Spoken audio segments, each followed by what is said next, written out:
వివాదాస్పద నటి శ్రీరెడ్డిని పోలీసులు అరెస్ట్ చేయబోతున్నారా? శ్రీరెడ్డి అరెస్టుకు రంగం సిద్ధమైందా? రాజు యాదవ్ ఇచ్చిన ఫిర్యాదుతో పోలీసులు శ్రీరెడ్డిని అరెస్ట్ చేయడానికి రంగం సిద్ధం చేస్తున్నట్టుగా తెలుస్తోంది. కర్నూలులో శ్రీరెడ్డిపై కేసు నమోదైంది.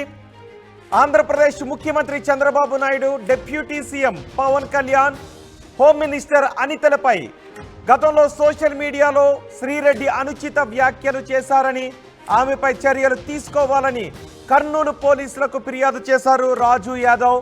దీంతో పోలీసులు ఆ ఫిర్యాదును స్వీకరించిన పోలీసులు ఆధారాలను పరిశీలించి శ్రీరెడ్డిపై కేసులు నమోదు చేశారు. మేకల వెంకట నాగరాజు అనే టీడీపీ నేత ఇచ్చిన ఫిర్యాదుతో శ్రీరెడ్డిపై కొత్త చట్టంలో పేర్కొన్న సెక్షన్ల ప్రకారం కేసులు నమోదు చేశారు. Section 352, section 353 BNS,